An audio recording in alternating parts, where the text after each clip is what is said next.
Sly, your favorite neighborhood therapist. Having real hard convos, contrasting pessimists. Generational trauma explored, broach delicate.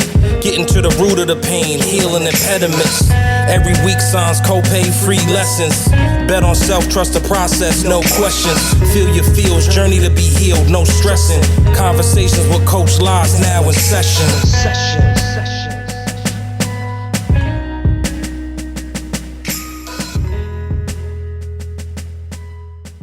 And beyond. Heat981fm.com and iHeartStation. Nancia, Smokehouse, it's the urban heat. Shout out to Coach Live. Coach LA, it's time to listen to conversations that's gonna keep you winning. Sunday nights at 10 p.m. on the urban heat, just calling. Conversations with Coach La La La La La La La La La La La. Coach La La La La La La La La La. If you got something on your mind, you can call in, you can hit a line. She the realest, ooh, she the realest. You can tap in, now I always get a business to empower you so that you can do every and anything that you want to. Kicking it with Coach LA, it's time to listen to conversations that's gonna keep you winning. Sunday nights at 10 p.m. on the urban heat, just calling. Conversations with Coach La La La La La La La La La La La. Coach La La La La La La La La La La La.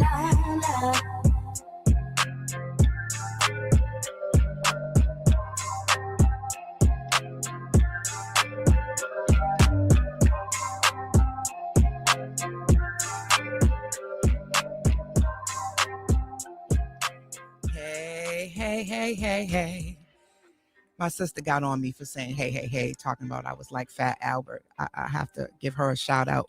But welcome to another episode of Conversations with Coach La La La, your favorite around the way therapist. I hope y'all doing all right. It's about 40 degrees out here in Massachusetts, and we're expecting rain in the next hour. So by the time I get done with this show, it'll be raining, which does not make me a very happy coach. But what can we say? At least I'm in the studio so I can be here with all you wonderful people. Shout out to everybody that's listening from iHeartRadio, Facebook, Instagram, Twitch, and YouTube. I see y'all. Thank you for being here. So I have a great show in store for you guys tonight. This virtual couch is going to be one of those ones that you need to make sure you have your favorite beverage and your journal and a pen, because we are going to be dropping some gems.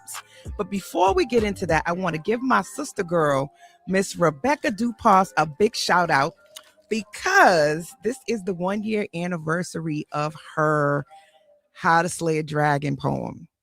And the reason why this is so significant, right, is I actually met my next guest being a participant, and I was auditing Rebecca's launch of her workshop of How to Slay a Dragon. So I have something really, really special because I got my book, right? So she actually has converted the How to Slay a Dragon into a book. And I got my copy. And this is my first time. I actually had to make sure I opened up this part of the package because y'all, it was giving me a hard time. So I have not looked at this yet. I haven't seen it until now. So y'all are going to see my live reaction unboxing of Dr. Rebecca Dupas' new book. Oh, wait. I got to turn it the other way. Wait a minute. Ooh.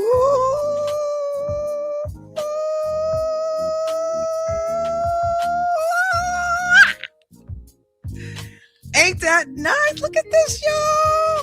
Shout out to my girl. Look at my girl. Mm-hmm. This is beautiful. And of course, she signed it to me. Yep, she signed it to me. And I have not looked at this yet, but this is a visual poem written by Dr. Rebecca Dupas. And it was illustrated by Rashad Malik Davis. And I'm just telling y'all. Okay, here go my girl. Looking all good. Looking all good. Okay, wait. You should get in the camera. Y'all can see. I'm not gonna go through the whole thing, but I'm so proud of her. So this is a coffee table book. And it is a visual display of her poem, How to Slay a Dragon. And I must say, this is just gorgeous. Oh my goodness. I just love this. Go ahead, Rebecca. This is such a nice book that you can take and read to the young people. Look at the visuals. Look at the visuals. Look at the visuals. Oh, this is so nice. I can't wait to get all into it. But shout out to Dr. Rebecca Dupas on her book. This is awesome. I'm super proud of her and excited. And for me to have been one of the first therapists to audit her workshop, I feel completely blessed. So shout out to her. Shout out to her. Shout out to her. Make sure y'all go get the book if you can. Hey, what's up, Santana girl? Looking all good. I see your picture, girl. You were sexy something. Okay, now I don't want to digress, but tonight's show is really special to me because you guys know I don't like to just, talk the talk. I like to walk the walk. And I also like to bring people on who have walked the walk and who also can drop nuggets and can be a potential resource for you. This is season 9. And as you guys know, season 9 is all about my chapter 50. And my birthday is coming up. So y'all save the date. My party is July 11th. More details to come.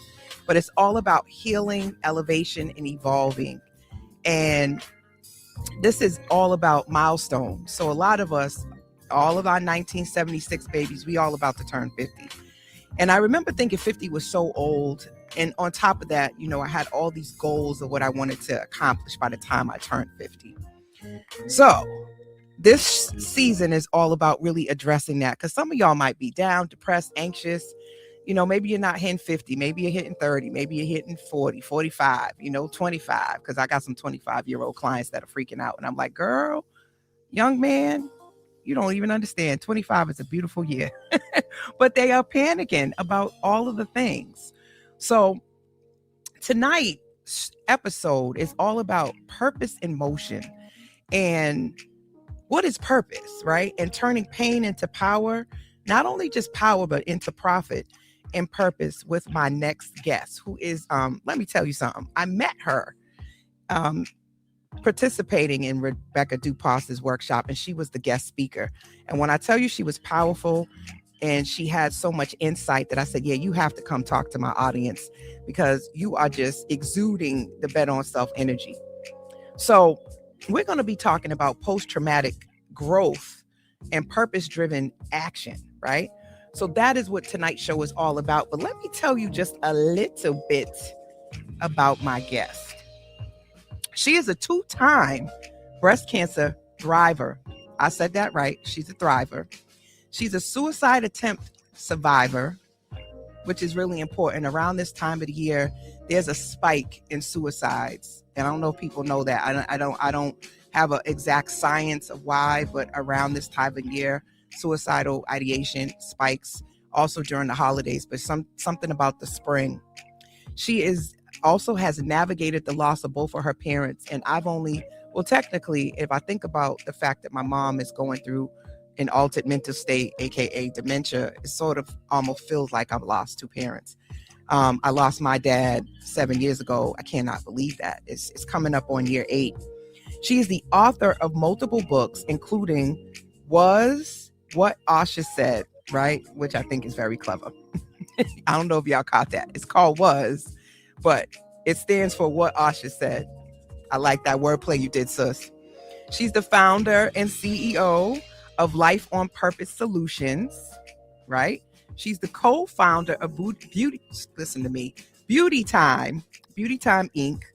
She has been a featured speaker at Microsoft, U.S. Capitol, Busboys, and Poets. I would like to say that Miss Asha, she isn't just a woman of purpose, but she doesn't just talk about purpose, she births it. So without further ado, I want to bring my sister girl up on the camera with me, make sure her mic is on, because we got to have the mic on, because the mic got to be on. It got to be hot. Please help me welcome Miss Asha on Purpose to the virtual couch. What's up, girl? Hello. I am so excited to be here. I'm like, first the unboxing of the book. I'm like, be quiet, girl. Don't get in the mic. I am so excited about how beautiful that book is. Talk about purpose. Thank you for having me. I'm excited to be here. It's so awesome to even be able to, just know all that we know about what she put into that. So I'm super, super, super excited about that. I was thinking, right, about this show, right, and thinking about what we wanted the listeners to really know about you. So tell me, who is Asha outside of all of the things that I have said about you? What do you want the audience? What do you want the listeners, people who are just coming in, getting the opportunity to meet you for the first time, maybe never? What do you want them to know that they can't go Google or find? Who is Asha Hardnett? I love it. Well, thank you for that question. I start a lot of my workshops with that because people like to lead with their titles. And so when I'm having conversations, I like to say, who are you outside of what other people say you are? And if I describe myself, I'm first a child of God. I know I was created by the maker of heaven and earth. And he took time with me, just like he took time. We saw those beautiful pictures from the moon. I'm like, oh my goodness, I made by the same guy. I just love that. I am also I'm the girl that got talks too much on all my report cards. And now I get paid to talk. This talking was something that I could have silenced myself. Other people tried to silence me. Whenever I'm somewhere, it's always like sound problems, all kind of things, because I know that my voice is a weapon. And so that bet on self energy comes from knowing that I've been through things that if I can save somebody a little bit of time, a little bit of energy, if I can help you with a cheat code that makes your life easier, if I can help you get to purpose faster than I got there, I'm gonna open my mouth and do it.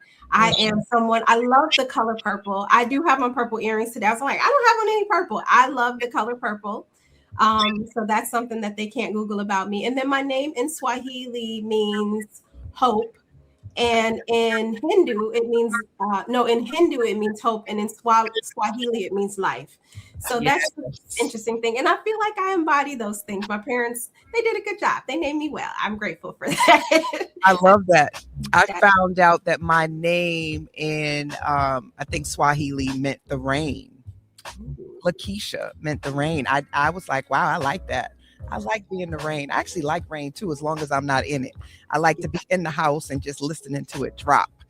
But I think that's beautiful. Now, a lot of your story has been about taking your pain and turning it into purpose, but not just purpose, into profit. Now, how did you come about calling yourself the Purpose Doula? Yes. Okay. So some years back, I realized when I looked at a pattern, I have a thing that I do. I think my husband has dubbed it like threading. And I noticed that one of my gifts is the ability to see the connection in multiple things that other people may not see a connection in.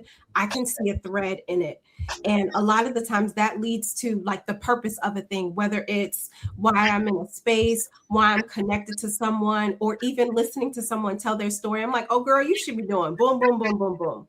And I started helping people with that. At one point, I was going with like midwife. And the idea of a midwife is the person who they're in the delivery room and they're catching the baby. And then I had a friend who was going through pregnancy and learned what a doula was. And a doula, interestingly enough, very similar to a midwife, but a doula can help you on the front end. They can help you prepare, like get your layout together. They can come and spend the night after the baby is born. They can be in the delivery room, but they don't have to do all the medical stuff. So I partner with people like Coach Law. When I have clients that I do life coaching with, I'm not a therapist. So I'll partner with people and say, you know what, this may be a little bit further than what I can do, but I can coach someone to the finish line. I can coach someone into birth. And that is what I realized. I am someone, thank you for confirming that. I am someone who likes to partner with the process, not with not figuring out, like, necessarily I don't have to I'm not the person who births the baby. I'm the person who walks them through the process. So that's how doula came about. So, when I originally heard that, I thought that you were sort of doing a wordplay in terms of birthing people's purpose and using doula in that form, in that way, and not necessarily that you really were birthing babies. But absolutely. No, birthing purpose. Okay, so I got it right. You got it right. Wordplay on birthing purpose. Yes. I'm not in the delivery room with you when you, like, someone, I used to actually completely do hands-on stuff with helping people get their books completely out. I'll coach you through the process. So I'm the person who holds your hand through the birthing process of purpose. And purpose looks like different things for different people. Okay, they're telling me I still have echo, so let me do this. All right, let's try that. Thank you, Tony Bone. Shout out to everybody on the live. I love how y'all be just helping a sister out. Did the echo go away, Tony? Is it me? Did the echo go away? I hope it went away. No, it's not you. So there is different microphones that we can use, and I am still very much learning which audio to use and which one works best. Awesome. So hopefully the echo is gone. I hope so. I hope it is. Is it gone, Tony? I hope so. Tony, let me know. All right. So how did you get into wanting to do this work? Before we get into, what changed your life, right? Or maybe that'll actually connect both. But what made you get into this work? So in 2023, I married an amazing man he is a business coach to his heart. This man can find the business plan in anything. Like, he can sell water to a whale. And as he was talking to me, the beauty of marrying someone who makes you better, he said, you always coaching people, but you coaching for free, right? And so there were a lot of times where I'm having conversations with people and I'm giving away. He has a phrase where he'll say, "Don't give away for free what God gave you to bring in a fee."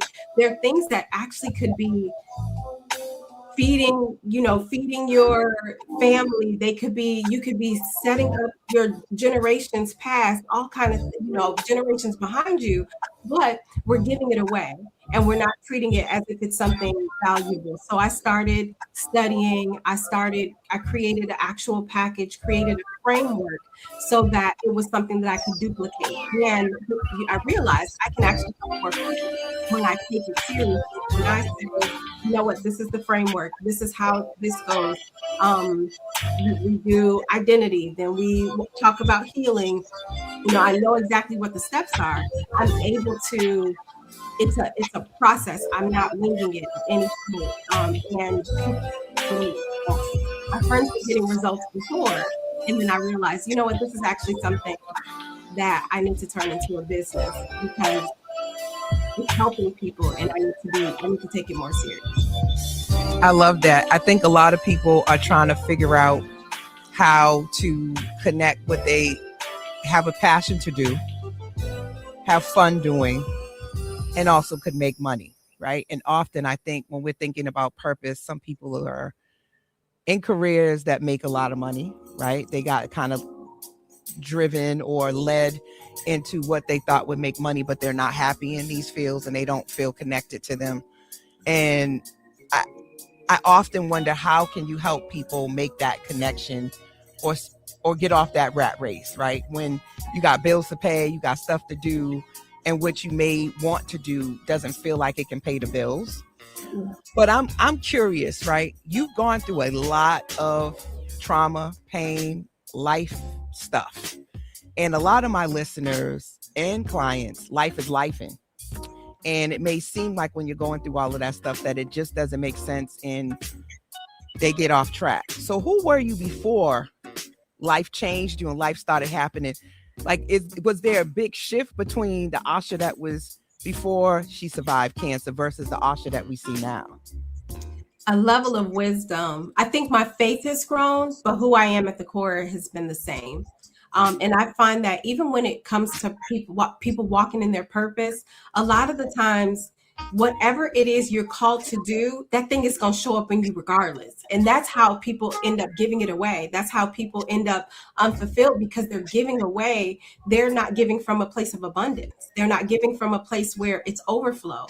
And so your job is getting the best of you because you're staying there 9 to 5. And then maybe you have a nonprofit you're supposed to start. You have a book you're supposed to write, and it's held up in you. That feels like you're not fulfilled. And so I had to realize that I'm the same person before these things happen. I'm just more wise. So I've taken the lessons. I've been very intentional not to lose myself in these processes. And that's how I stayed anchored to purpose. Because if something is created, if I'm created to be light, if I'm created to be joyful, if I'm created to be playful, I love to dance. I literally danced my way through chemotherapy. My nurses, even now, I go in for checkups and I have different appointments that I have to do now just to maintain. And they come in, they're like, we're not doing no TikTok dances today. I'm like, you will if I ask you to, right? And I'm not sure how many other patients they have that relationship with, but I know when I walk through the door, I know how I'm supposed to show up. I know that I'm not coming in with a, oh, woe is me attitude. I prayed for more of my nurses than anything. If I'm like, baby, are you having a bad day? Well, here, come in. Let's fix that, because I need you together before you can, I don't want you touching me if you're not having a good day. So let's have it. What's going on with you? You sit down. And they're like, oh, no, I'm okay. I'm going to get it together. I'm like, please do, because I'm me. And so I showed up as my authentic self all the way through all of my processes. There were seasons where grief is a little bit different. That one almost shook me. My mom, that one, she, I almost lost myself in that process.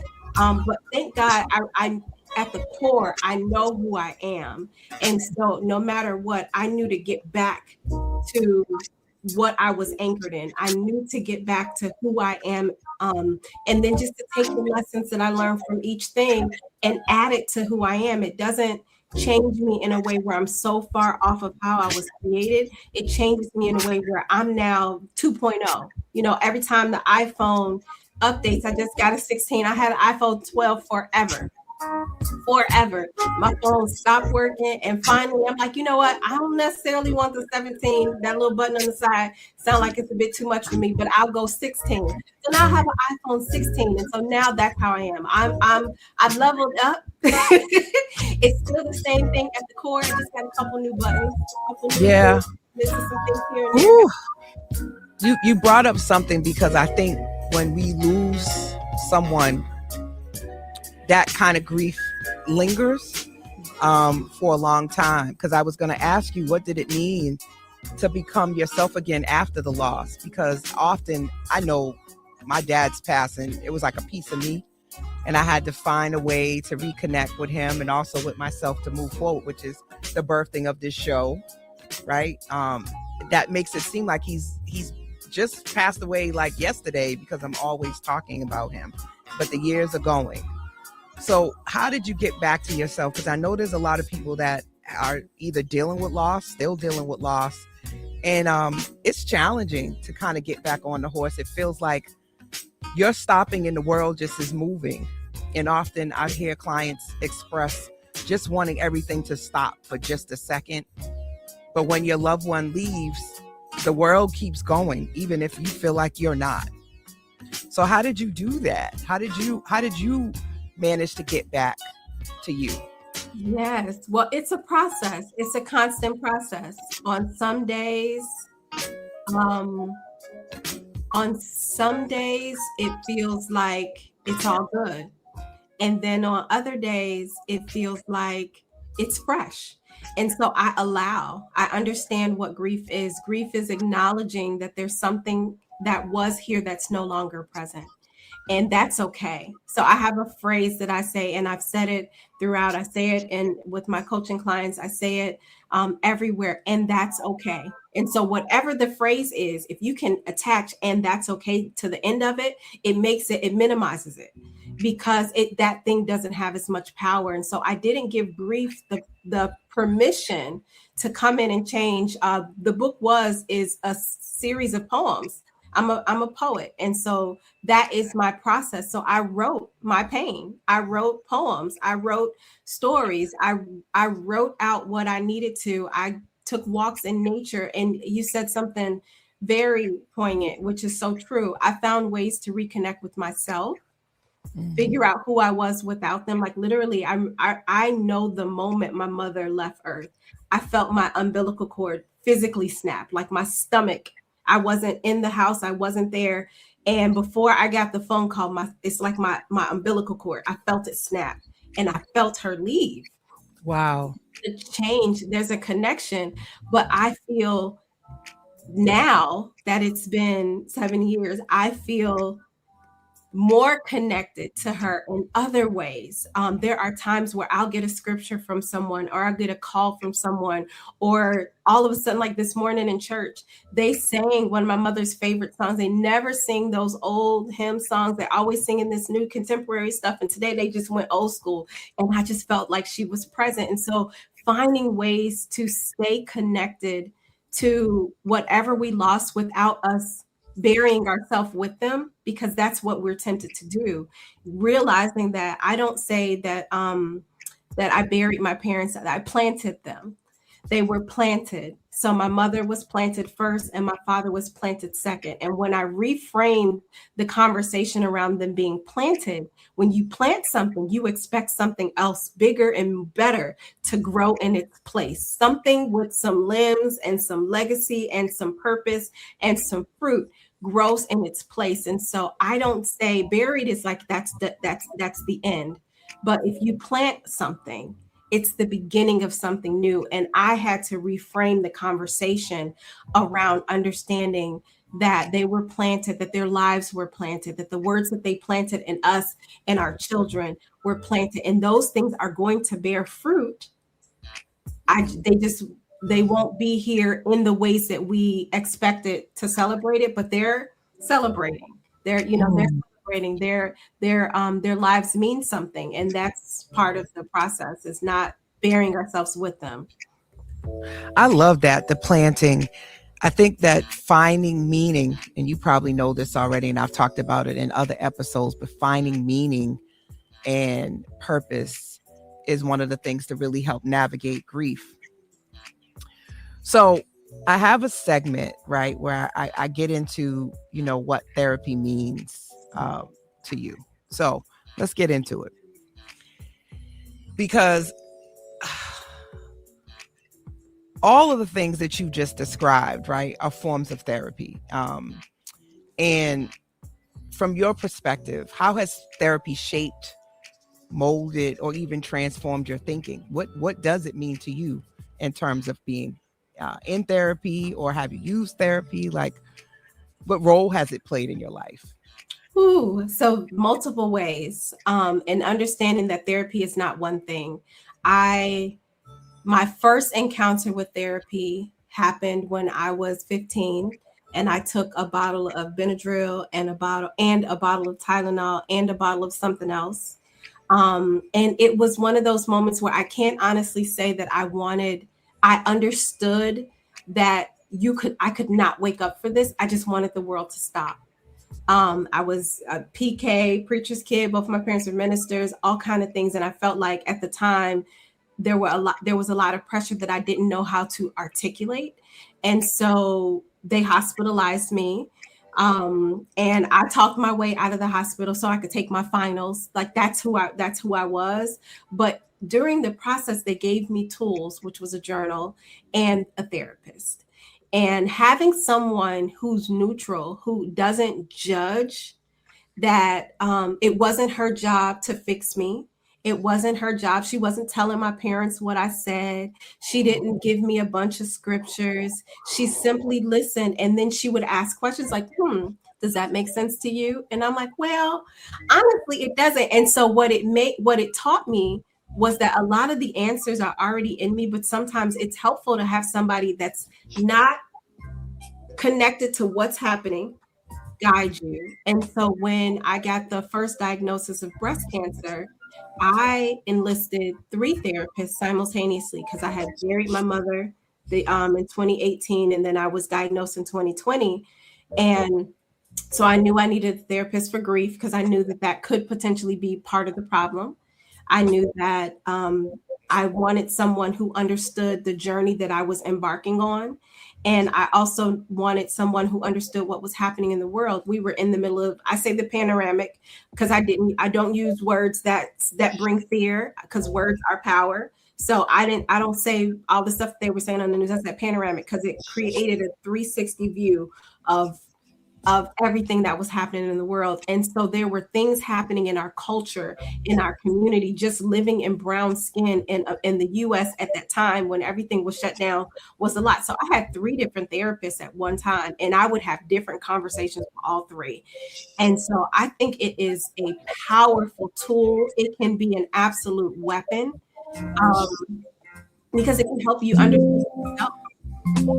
I think I absolutely recommend that. I think every person, especially if you have melanin in your skin, someone outside of you that's not your family, that has your best interest at heart, that can give you tools to put in a toolkit so you know how to go through life. I commend what you do. Thank you.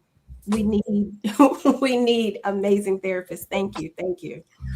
I love that, having someone to just sort of be a sounding board is what I think about when they say, does that make sense to you? That to me is when I mirror back what I hear my clients say.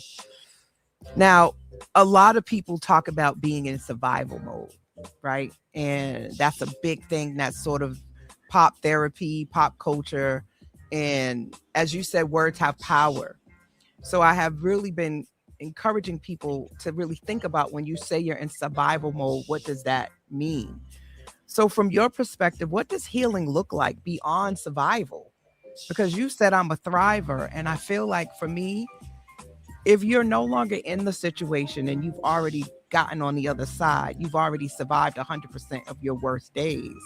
So why are we still in survival mode? Which I know as a therapist that there's post-traumatic stress disorder and there's these symptomology that people deal with. And I try to remind them of their strength and remind them that they've already overcome that. So from your perspective, how do you do that? How do you get beyond saying you're in survival mode when you're in that healing phase? Yeah, well, I started saying I was a thriver while I was in chemotherapy. So it wasn't from the end of a thing. And technically I'm still on, still kind of in the process. But it was understanding that even the words that I use, I don't say, people say my cancer journey. First, I don't claim the thing. So it was never my cancer, never my anything. We get a diagnosis. I never owned it. It's the diagnosis. But I decided that I was going to be better by it. Like, this thing has to, if you show up in my life, you have to make me better. Anything, my friends, relationships, the books that I read, the food that I eat, if you are not here to make me better, I'm gonna need you to exit stage left. Right. And so even something that looks like it could take me down, I'm a believer. And so my phrase, no weapon formed against me can prosper. If it can't prosper, then it has to make me better. So if you're gonna show up, then Cancer, what you bringing with you? Okay, Cancer, what do you have with you? Oh, you're showing me that I'm resilient. Okay, you're showing me that I can be light in any space. That okay, you showed me that that I can thrive through something. You showing me that I can write from a different place of vulnerability. And the interesting thing with me is my mother battled breast cancer, and so I saw it. And then I used her journey to learn and then thrive on the other side of it. So survival is if you're constantly in it. In high school, I was a fighter. And so I would throw hands here and there. Every once in a while, I used to say fight for fun. But I didn't have a problem arguing with somebody or whatever, all kind of things. And there's a point where I had to realize that fight has to be towards something worth something. And so if I want to constantly be in a fight, if you constantly want to be throwing hands at something, that gets exhausting after a while. At my big age, there's a point where it's like, no, let it make you grow. So if you decide, if something comes, ask yourself, how can this make me better? What can I learn from this? What can I take from it? Even a relationship, when you end a relationship, when you leave a job, whatever it is, if it's not making you better, it's holding you back in some way. And so thrive through anything. If anything, something thinks it buries you, let it know you're a seed. You know? Absolutely. Earlier today, shout out to Vic Breedy. We host a pretty much quarterly group called the Selfish Women's Group. And it's to be selfish with self-care. And she introduced a concept today called the freedom diagram. And it asks, what is something that you are good at, like that you enjoy? What is something you do for fun? And then the crossover of the two. Oh, and that it could make you money. And when you think about, freedom, and you think about purpose, which is what this conversation is all about, is purpose and motion. Sometimes we don't really realize that our biggest opportunities come disguised as bad news. And we also talked about how can you look at the L as a lesson? So often losses, can make you sad, can make you depressed, can make you anxious. But if you flip it around and say, what am I learning from this? What am I taking from this? How is this helping me grow? What is this pointing out that I maybe didn't notice before? You can take anything that looks like a L and flip it and make it a lesson, and you can actually use that to thrive. So I think about, people who have taken their trauma stories, their pain, and they've written books.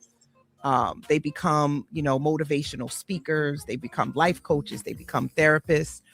And often what we don't realize, you're not talking about the pain anymore. You're actually talking about the thriving to encourage someone else. So they say, don't really talk about your story while you're still in it because you're still processing it. And there's, different thoughts about that. Some people feel like, if that's all you have to do it. I say journal, therapist, coach, safe spaces, because social media is not a safe space in a lot of ways. As much as there are people here that will support you, there's also the opposite of the trolls and the people that will judge you, and the embarrassment or just you being exposed and you can't take it back. And you lose control of your story. So that's the only reason why I caution people about using Facebook, Instagram, and sharing really personal things before you've processed them, because it can be detrimental. I'm not saying don't, because it's all you all can do what you like. But when you lose that control over your story, you can feel very vulnerable. I see a lot of people have to take space from the internet because they feel like it's not a real place, but you curate it. You get a chance to curate your experience. So I am very much an advocate for people being able to have some place to take their story.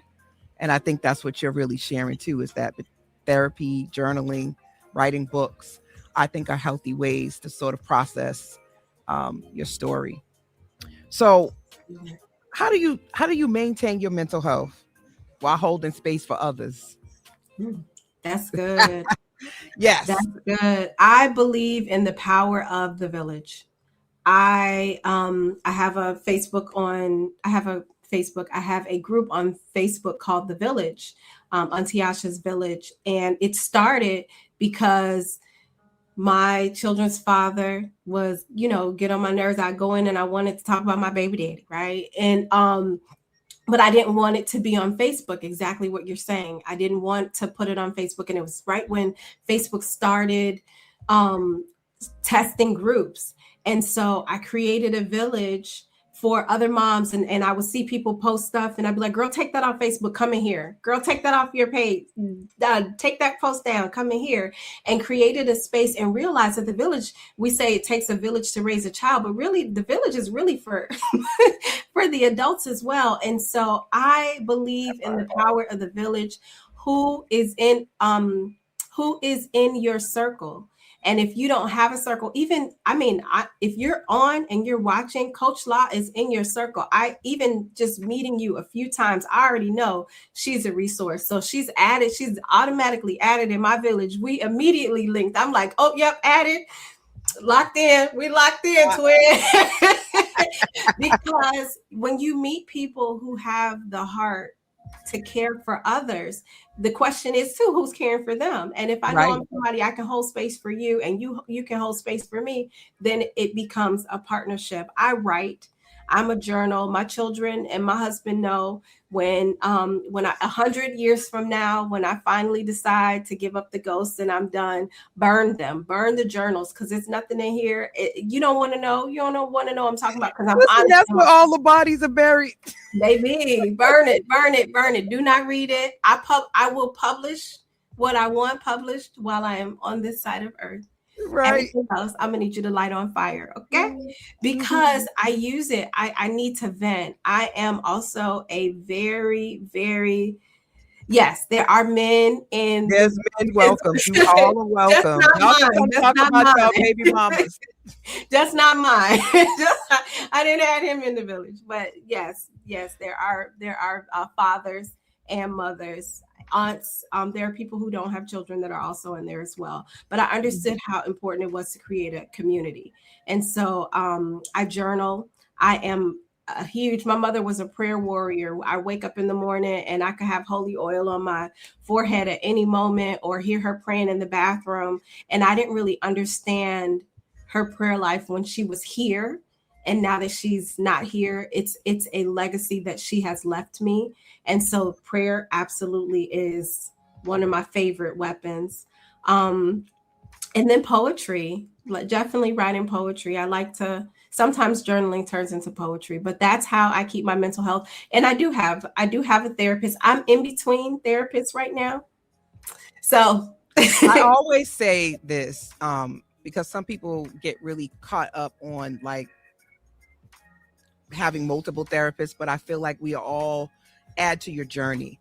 Yeah. You might need an executive coach, a career coach. You might have a therapist that helped you get through grief. So that's why I say we have to change the way we look at therapy. And that's why I wanted to do this show, is to debunk the myths that only people with a diagnosis or severe mental health issues go to therapy. I think therapy can be used as preventive care, which is AKA self-care, the same way you go get a physical and you go get your labs and you do all of the things to make sure you're in a good space. You can do the same thing for your psyche, for your brain, for your mind, to manage your emotions, because emotions are automatic. We are emotional beings. They are showing up even when you don't want them to show up. And we will do things like repress them, neglect them, deflect them, intellectualize them, instead of just sitting and saying, what is this emotion trying to tell me? What is anger trying to tell me? What is sadness trying to tell me? And I told someone, I said, a lot of people don't like being sad, but sad just lets you know you care about something. Sad lets you know that it mattered. Sad lets you know that there was something about that you needed, and that maybe it didn't pan out the way you wanted. It's not necessarily something you have to run away from. You just have to understand why it shows up. Yeah. Same thing with anger. Why does it show up? And I think if we reframe our relationship with our emotions, we'll manage them so much better. Yes. Right? Because there's some that we're okay with and others we're not. The only one people always say, I just want to be happy. But you're not going to always be happy. Everything is not going to make you happy. So what happens when it doesn't make you happy? Yeah. Right? How do you manage that? So, yeah. So thinking about my next thing, because I want to find out from you, especially because when I get people like you on the virtual couch, you do this often, right? So we talk about bet on self, right? Bet on self moments, these moments in life where we have these epiphanies and we jump in the driver's seat. We start to reflect. I think going into my 50th year, since this is my chapter 50 about to come up, but there are these defining moments, right? Decisions and everything is a decision, everybody, you know, where we choose healing, growth, or change, even when it's uncomfortable. And, you know, everybody that's just tuned in, you're listening to Conversations with Coach La La La right here on Heat 98.1 FM. We are Boston's only Black-owned radio station that's on the iHeartRadio platform. And I am talking to Asha, the Purpose Doula, right? You heard that right. I know you're like, oh my goodness. For those who already were on here, she helps you birth your purpose. So tell me, what are some of your bet on self moments, either past, present, or future? Oh, no, that's good. So I do this thing where, and I'll do it really briefly. 2018 was the worst year of my life. My mother was ill and she transitioned. I lost my job. And then my boyfriend at the time, I found out he was pregnant and it wasn't me. Okay. Oh, ooh. Right.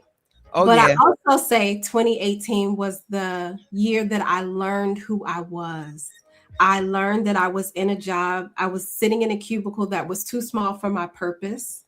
And so I had to launch. I ended up launching my business. My mother is no longer ill. She left a legacy. And now she is doing exactly what she wanted to do. Jesus was absolutely her best friend, and she is in heaven with both of her best friends now. So she's good. She's good. And she knew we were going to be good. And then also the man, he didn't love me. The man that I was with did not love me. And he moved out of the way so that the one who does love me could find me. And so that was just me shifting perspective. And those were bet on self moments. So at the end of that year, 2018, I also published 3 books in 1 year because I wanted to reframe. There were so many things that happened. It felt like one jab after another, after another, after another. I'm like, oh my goodness, if I carry the weight of how I pictured this 1 year, it's going to, it'll hurt forever. And so I wanted to produce something. I needed to plant something so something could grow. So I published my first 3 books in 2018. The third one actually came out in 2019, but I wrote them all in 2018. And so that was definitely a bet on self moment because it was me being very intentional about what I wanted to do. My mother had helped me edit my first book, Transfer Please. She helped me read it. And there's a story in there where one of the characters, it's like short stories about people who are riding. I'm from Chicago, originally born and raised in Chicago. And we have an L, we call it the L train. So our public transportation is called the L. And so it's written with people riding the L. And one of the girls in there was using foul language. And so I had like edited things. And like I told you, they were pastors. So I'm like, Ma, if I publish this, you're going to be good. Like, if I don't want to get you guys disaffiliated and all this thing. She's like, no, I think that's how it happens. So you need to write it like that. So she gave me permission to be authentically myself in the story. But when she was passing, she was like, where's your book? Like at the end, she started hallucinating. She started picturing my book. So I wrote her into the book.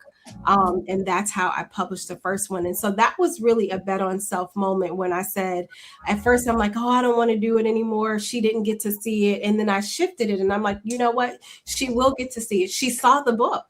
So do it. That was one of my biggest bet on self moments. I had helped multiple people publish books. I talked people into it, walked them through the process, edited their books, all the things, and had not published my own book yet. I think at least 8 people before I published my first book. So that was when I decided to take my pen and go public with that. Getting on stage, doing poetry, sharing poetry on stage, going from being a written poet to spoken word artist. That was a bet on self moment.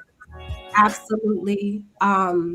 Because, and the piece that I did is called Literary Virgin. It is in my book. And it's about pretty much being intimate on stage and what what that would feel like. And so that was what I wrote. A friend of mine was like, why don't you do your own poems? And I'm like, I might as well be butt naked on stage. And then he was like, write it. And so that's what came out when I wrote it. Wow. It does feel like that. It's like a vulnerable exposure because these are your intimate words, your intimate thoughts, and you never really quite know how the audience is going to receive it. Absolutely. And it's like that Erykah Badu moment where you're like, okay, y'all, I'm sensitive about my ish. But one thing about poetry, I think there's so many spaces and we have so much space for different voices and different ways of writing, which is why I love it. I do an event called Poe Therapy because I truly believe poetry is therapy. It is one of the safest spaces to process emotions. And then you can use so many different ways to express emotion versus just saying you're angry. You can write it in like it's a lion. I just love that we can be so free with how we write and how poetry can do that.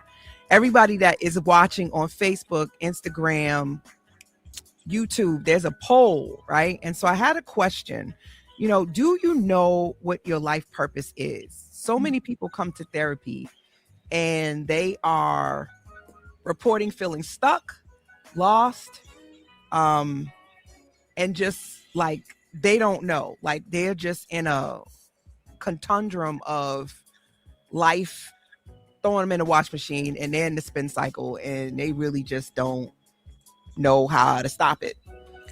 What are some of the things, right, when you think about your bet on self moment? Because a lot of us do that and then other people really struggle with making these bet on self moments. I often have to point them out on when and where they might have done it and they don't see it. So what do you do with your clients to get them to get to that point, to be brave enough to step out there? Yeah, that's good. And that is so real.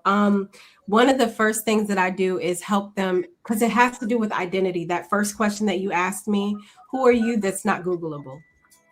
Because a lot of the times what we're created to do, what our purpose is, the thing that actually lights us up is probably something that's been with us our whole life.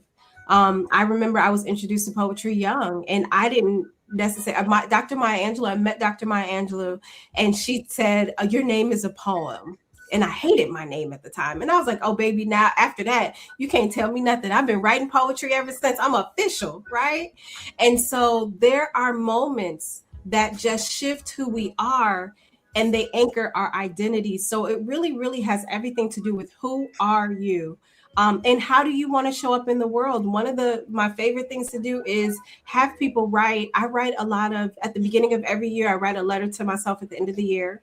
I have written my obituary multiple times because I want to know what it looks like at the end. I want to be in control of the narrative of what gets said at the end, because I want to make sure that I'm living up to it as well, not in a control type of way, but in a way that says, okay, Asha, you said helps 100,000 girls with confidence. And I have a organization, Beauty Time Inc. If I'm not aiming a net at that many girls, then I need to speed it up because that's what's in my heart to create. So really has everything to do with looking at identity. Who are you? How do you want to show up in the world? And what are the things that you've been doing your whole life that genuinely light you up? For some people, it might be writing. Some people, it just joining a board of directors. For some people, might actually help them feel fulfilled. So what's the cause? You hear certain things on the news and it gets you excited or it gets you amped or it gets you hyped. What is the thing that lights you up? Do that thing.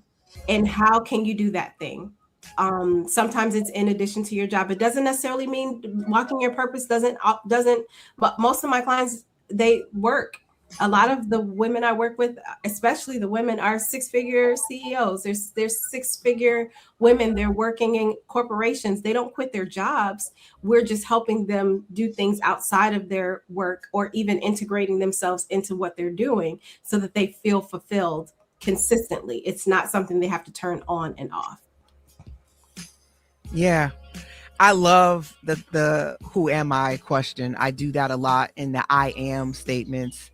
I often use that to anchor people back into what matters to them and also to align values too, because that often you find what people value. But people struggle with that question, especially when I say it has to be all positive. When I say, I only want to know about the strengths and what you like, what you love, with no disclaimers, a lot of people really struggle to be able to do that. So I think those are some good strategies. And last season and this season, I've been talking a lot about legacy because a lot of people, it feels like a lot. Several people that I love and that I admired have passed away since January. Mm-hmm. And in all of those cases, you think about what they leave behind. And it gets you thinking about your own life and what you're going to leave behind, because none of us know that number that's going to come up after the dash. We just don't know. Now, there was a statement that I had thought about, and I'm gonna put it back on the screen because I did show it, but purpose isn't something you find, it's something you align with and act on. What are your thoughts on that statement? 100% correct. It's discovering, it's uncovering it. So the steps in my Push to Purpose program is pinpointing it and unlocking it. It's not something you have to create. And then we create a strategy. And then the last one is, like you said, work from a healed space. So you're not bleeding on people. And so it has everything to do with finding what's already there. A lot of the times people want to create something from thin air. And those may be purpose projects, but your purpose, what you're called and created to do, like you don't have to tell an iPhone what it needs to do. It's created to make calls. It's created to stream the internet. It's created to text message. And so if you get a phone and you never take it out of the box and you never do that with it, it's still created for that thing. Oh, that's good. And so that's the thing is a pen. If you never write with this pen was still created by who? By Bic to write in purple ink. That's what it was created to do. And so what we have to do with ourselves is we have to say, what was I created to do? And am I doing the thing I was created to do? Ooh. Not making it up, just aligning with it. Ooh, that's good. But you know what I'm thinking though? I think that's the question, right? What was I created to do? And I think people don't know. I don't think they know. Do you have any tips on that? So I have a whole book on tips for it. So seriously though, this book, when I wrote it, this is 45 poems. What Asha said, because I found a while, there's a couple things, right? So the what Asha said came from a couple things. I talked a lot. So there was always sometimes it was negative. That's what Asha said, what did Asha say type of thing, right? When I was younger, it was a negative thing. And then as I got older and started being more wise with my words, people started referencing what I was saying. Oh, that's what Asha said. That's what Asha said, or what Auntie Asha said when they're young. And so I put it into a book. It's 45 poems. There are journal prompts. There are affirmations. And so there's actual writing prompts. The book actually walks you through on some level, like the entry, it touches the surface on what my coaching program is. So if somebody actually reads the poem and writes it, I have a poem in here called Middle Child, where I talk about what it was like to be the middle child. I am the middle child, which is lit and drama at the same time sometimes, and how I learned to reconcile what that looked like for me without making excuses, and what that looked like for my relationship with God. Because, going to God and feeling like, oh, let me stay out the way when I'm used to doing that. I have to shift what that relationship looked like. I didn't lose my parents, because people are like, oh, you lost your parents. I didn't lose them. I know exactly where my parents are. And so I wrote that in here, and I talk a little bit. Some of the writing prompts help you understand how I got to the place where I could write these things. But the book itself was a therapy session. And my therapist actually helped me. Yeah. I tell people often, when I decided to explore getting my master's in clinical social work, they stated that it was going to be more a place of self-discovery, because you needed to know who you are and what you were bringing to this work. And I do believe, and I put this on my Bet on Self model, about believing that your pain has meaning, even when it doesn't make sense yet. Again, pain is letting you know that something hurt you, which means that was something precious or something important. Yes. Okay. and empowered yourself to allow yourself to evolve beyond your survival story. I think we get so stuck in that survival story. Oh, hold on. Expect the unexpected. Unorthodox radio from Boston and beyond. Heat981fm.com and iHeartStation. Shout out to Mark Harris. Rest in peace, my dear, dear friend. I miss you so much, but I'm glad I can hear your voice every single time we play that. And then lastly, after you go through the B, again, this is the bet, right? You want to believe in that your pain has meaning, even when it doesn't make sense. Empower. You are allowed to evolve beyond your survival story. Again, we get so stuck in our pain that it gets harder to move forward, to heal. And then transform. Turn your experiences into impact, into income. So we're going to go into my last segment, and we're going to break that down for folks that are like, huh, Coach Asha, what y'all talking about? We don't know what you talking about. We're gonna give them a little bit of nuggets, and y'all gonna go get Asha's book too. But Coach's Corner, one of my favorite parts of the show, because we don't want to just talk at you. We want you to actually leave with something that you can go practice within the next 24 hours. You can practice this week. Whole purpose of the show is to people can go back, listen to this tomorrow or the day after, and get something that they can take away and use. This is a moment we reflect, we gather key takeaways, and we want to leave you with something that you can take with you. So that being said, talk to me about what you would like people to take away from this show and this conversation, and tangible steps. If they had to do something in the next 24 hours, what would you tell them to do? Well, that's so good. Thank you for this. And first, I want to say thank you for framing your show in a purposeful way. Because everything about this conversation and the way that you've led it shows that you understand not just therapy, not just the whole holding space, but also being purposeful and intentional about the questions and the conversation. So a lot of the times I go on podcasts and I'm like, well, I don't know if they got anything tangible. So thank you for this, because this is what it's about. That's that. Come on, shout out to you. Yes. Hey. And so I really appreciate that.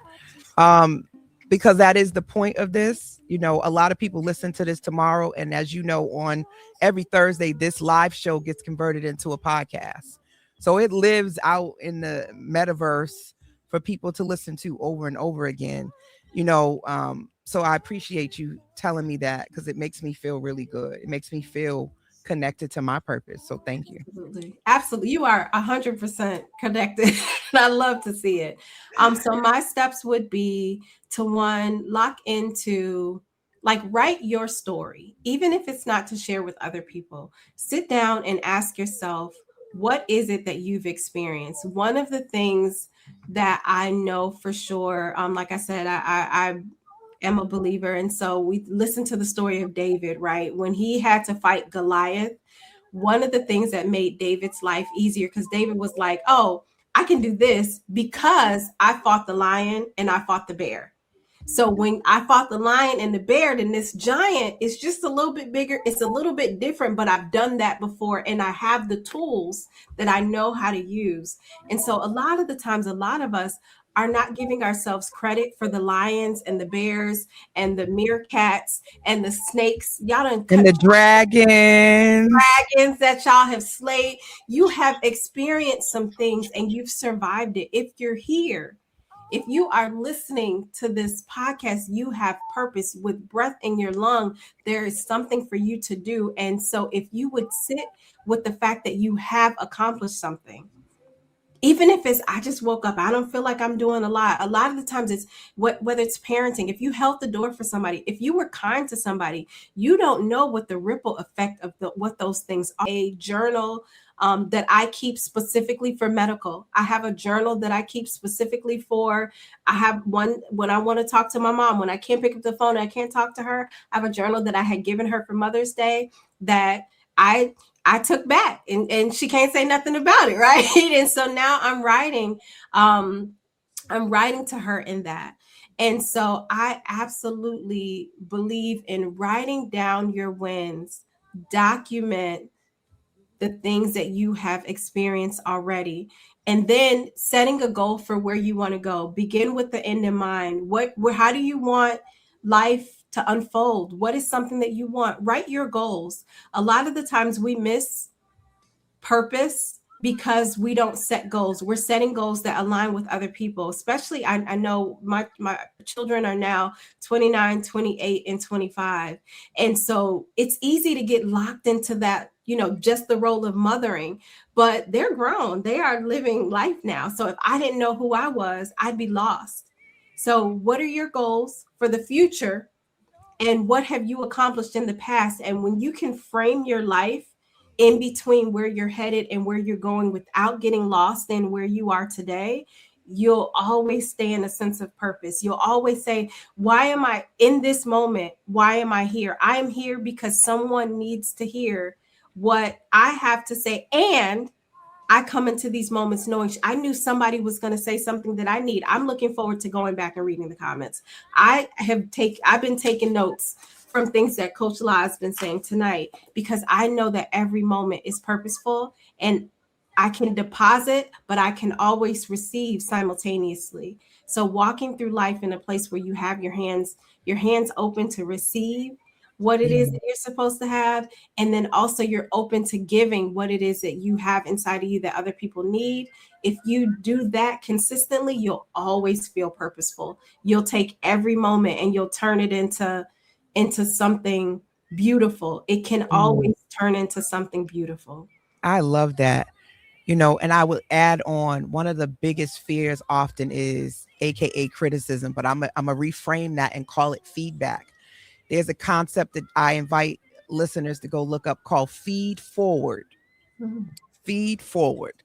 And a lot of times when we're looking in the rearview mirror, we get caught there versus looking for solutions. And so feedback often is just data. It's just information, and it's from somebody else's perspective, their focal point, their peripheral, their lived experience. So often that's where they're coming from. So you got to take that with a grain of sand. But here's two things that you can ask yourself. One, is there any truth to what this person is saying? Because sometimes we get so caught in the messenger, right? I don't like them. They hurt me before, all of these negatives, and we can lose the message. Their life sucks. They're not doing anything in their life. How dare they tell me something? Right? So we miss the message. But is there any truth to what this person is saying? Don't focus on the messenger. Focus on what they said. Is any part of what they said going to help me grow? Can it help me get to be a better version of myself? It can be uncomfortable to hear that. So we immediately go on a defense mode. We immediately try to negate what the person is saying. We immediately try to say, I don't do that all the time, or I didn't do that. You don't know what you're talking about. And then later I'll hear people say, well, they had a point, but I was mad, or I didn't like how their tone was. I didn't like that they said it in front of someone else. So keep that in mind, right? When you get feedback. And then the idea of feed forward is when there's a problem that you present to someone and they start to give you solutions or ideas, you just take them and write them down. You don't negate, you don't have to debate it. You don't have to say, I can't do that, but just write them all down, and you use the ones that work for you, and the ones that don't, fine. But often we'll get into debate with someone we went to them for something. We went for advice. We went for counsel, and we will knock all of the suggestions down with negativity and our attitude. And that's why some people are like, I ain't telling her or him nothing, because they don't listen no way. Right. So sit and listen, because when we're trying to find our purpose, often people see our strengths. They see what we can do sometimes before we do. And then secondly, we can have ideas that are aligned with our purpose, but we'll tell someone who is not in a space to receive it, and they will be naysayers, and they will say some things that will make you not do it because they're afraid, and it's something that they wouldn't do. And they don't frame it that way, but because you trust them or you look up to them, or they have a certain role in your life, you'll be like, oh, well, my mother said I couldn't do it, or my father, my uncle said that was a crazy idea. So you don't go after it. So you can't heal and stay the same. You can't heal and stay the same. Healing will disrupt your identity, right? If you've gotten so caught into one identity, healing often will disrupt that. And I know that's hard, because say you're a wife and you've been hurt by your husband, you start healing, you might want to change that status of being his wife or his girlfriend or whatever, because you're healing and you're not in the same space. That's why people can grow apart. Growth requires grief. Letting go of the old versions of you can be hard. It can be very comfortable to stay in that, right? And then purpose demands movement. It's like faith without prayer without, how do you say that saying Faith again? without works is dead. Faith without works is dead. Yes. So you can't have faith and fear in the same space. So for all my believers and Christians out there, if you have faith, then you have to trust and you have to move with intention. And it's almost a calculated risk, one foot in front of the other. So we get stuck in the emotion of fear. We get stuck there.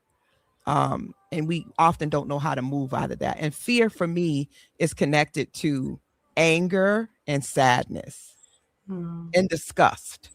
Yeah. Those are the things that typically keep you in that space. And fear is faith in reverse. It's faith. It's still having faith, but it's faith in the negative. So you can either choose to have faith in what's optimistic, what's positive, what the possibilities are, or you can choose fear, which is faith in everything that can go wrong. But both are faith. It's just, what are you going to put your faith in? You going to put your faith in that this is going to go wrong? Or are you going to put your faith in that this is going to go right? Yes. And that idea of, but what happens if it works? Right. We often go into, what all the bad things, but what if it works? What would it feel like for this to work? What would it feel like to actually succeed? Right. So you're not stuck. You're not stuck. You're being stretched into your next assignment. And often that requires some grief of letting go of some people, places, or things. Yeah.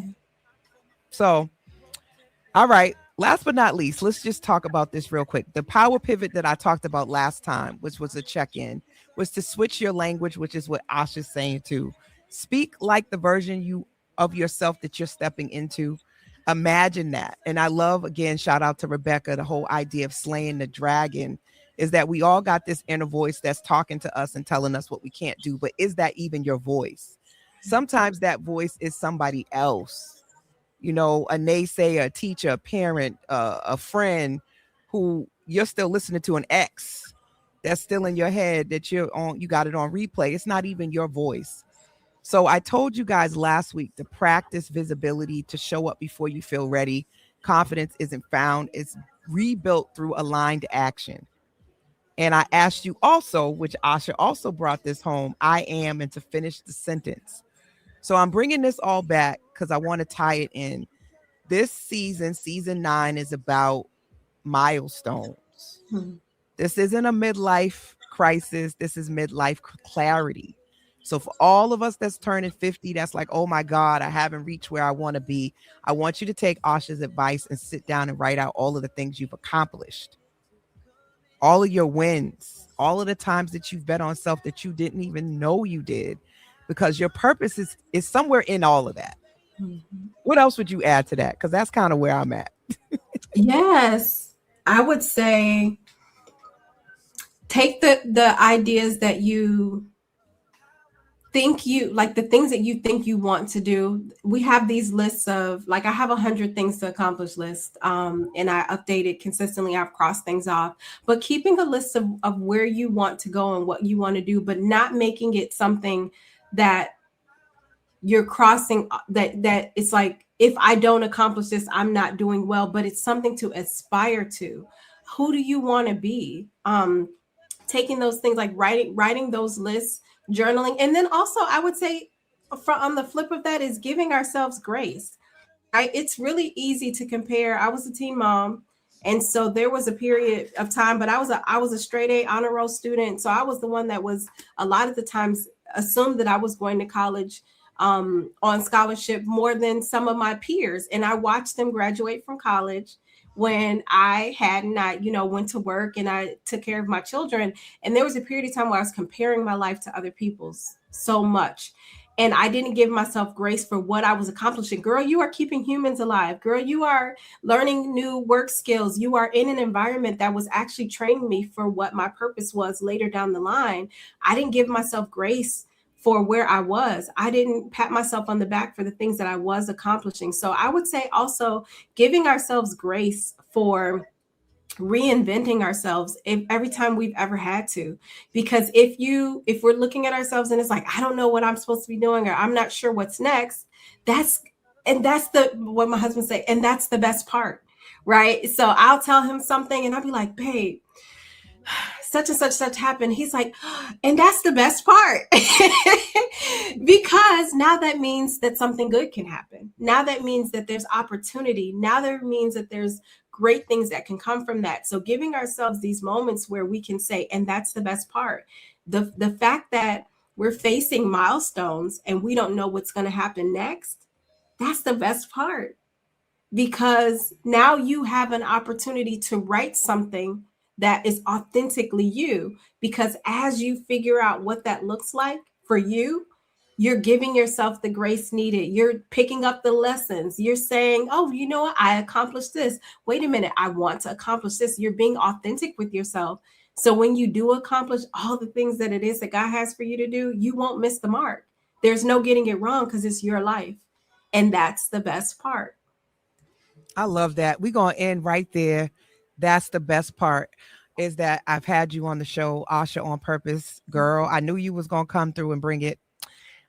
Please, yes, share this live, everyone. Go back, look at the comments. We're going to drop some nuggets in there as well. And as you guys know, every Thursday, these live episodes are converted into the podcast version, and they are on all platforms, Spotify, Apple, you name it. It's everywhere. So I appreciate everybody. Shout out to everybody on Instagram, Facebook, LinkedIn, oh my goodness, TikTok and YouTube. I appreciate y'all. Appreciate the comments. Want to just give some love and shout out to the people who have tuned in and listened. Kimberly, shout out to you. Thank you so much. We appreciate you. She said, love that. Write your own obituary and live up to it. I love that. Tony Bone, also, all the guests that I have watched have all bet on self and have survived. And you definitely are helping people that may have an idea but don't know what to do with it. Shout out to my sister. She also jumped on here. Thank you for thinking I'm awesome. I think you're awesome too, sis. I appreciate you. Appreciate Crystal, Black Light Crystal, jumping on here. Thank you for joining us. And of course, I already said Santana and Latoya. Thank you all. And also Sandra, Boston Butterfly, Chef Pam, Lola, and Isabel. Shout out to everyone who's tuned in. I appreciate y'all. Make sure you come back next week. I have OGs, 2 OGs that are coming. I have Jonathan Gates coming next week. And the week after that, I got Big Shug. And then I have a very special guest. It's a surprise that's going to be here on May 3rd. So, Asha, thank you. Tell the people where they can find you real quick. Where can they find you and how can they connect? Absolutely. So I'm on all social media platforms as at Asha on Purpose, ASHA ONPURPOSE. And my website, www.ashaonpurpose.com. You can find all my things. And if you're interested in having a conversation with me, if you want to shoot me an email, ashaonpurpose@gmail.com. I make it really easy because I like to talk. So thank you for having me. I love that. And shout out to my cousin, Tanika. She also tuned in from New York. I appreciate you. So yes, I am excited to see what we do next. Once again, big shout out to our girl, Rebecca DuPont. Yes, congratulations. It's beautiful. Oh, it is so nice. We appreciate you. I love it. Again, a bet on self moment, real time. Asha, till next time, I'll see you soon. Keep doing what you do on purpose. And I definitely learned a lot as well from you. And I look forward to our continued partnerships and connections as things progress in both of our lives. Shout out to your husband for making sure all of the technology works. And good night, everyone, and have a wonderful week. Make sure you bet on yourself this week and tell somebody else to do the same. Until our next virtual couch, good night. Good night. Thank you.